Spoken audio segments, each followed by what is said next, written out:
So, Rusty, what is the Blackwater Turtle Refuge? Well, it's a nonprofit organization who is dedicated to the preservation of alligator snapping turtles. A lot of times people are into many different species of turtles, and I had decided 35 years ago to go with the one species of turtle that completely overwhelmed my mind, and that is the alligator snapping turtle. We're also a functional farm where we grow our own food. My wife and I live here, and we pivot our lives around alligator snapping turtles. Okay, so what do alligator snapping turtles mean to you? To me, they're one of the most fascinating animals on Earth. Certain people become obsessed with certain things. I looked at the alligator snapping turtle 35, 40 years ago and couldn't put it out of my mind. They're prehistoric. They're diligent survivors that have no natural enemies at the large size except for man. And to me, they were just something that was incredibly awesome. There's hardly a waking hour that I don't think of something about an alligator snapping turtle at this point.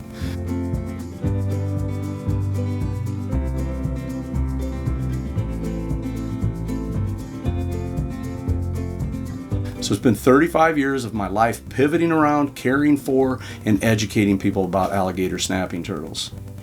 Vision for the future at Blackwater Turtle Refuge is we used to do educational exhibits all over the United States. We physically loaded out. We had a 13,000-pound load going down the highway. We taught people about alligator snapping turtles across the United States. We did 34 different states each year over a 5-week tour. We would see typically 500,000 people and physically load this show up.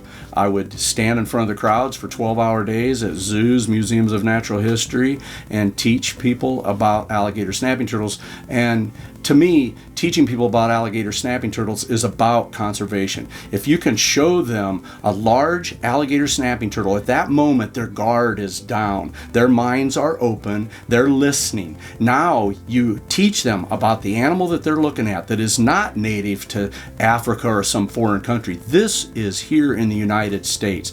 And when their guard is down, you can use that moment to instill wisdom, to teach them, to give them knowledge. And when you give them knowledge, you're changing the hearts of man, their only natural enemy, and you're creating a heart of conservation. And that's how you can truly protect a species. To me, if I was going to own these animals, which you can't own something that's going to outlive you by 100 years, but if I'm going to care for these and harbor them, then they have to be utilized wisely. And to teach people about them is the wise choice to use them. The future brings outdoor exhibits. I'm going to be building through aquascapes. We're going to be building outdoor habitats to keep the alligator snapping turtles in outdoors. We're in northern Indiana, so they'll have greenhouses over them eventually.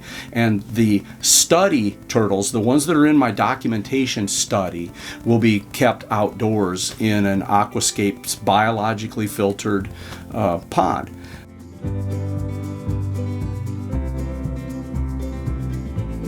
The world has changed. When I started doing the shows, it's been 25 years ago. Yeah, 25 years ago I started doing the shows.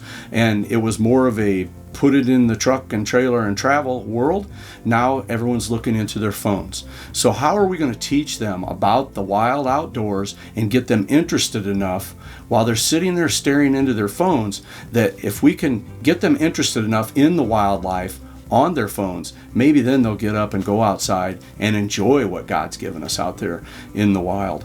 In the future, it's more of a brick and mortar is being built here with the outdoor ponds and the exhibits for the sake of the digital world, to take it to them electronically. And to me, I used to do a show that would be intense, it would be a lot of work, and I'd see 500,000 people in 5 weeks. I can see 500,000 people in 5 minutes.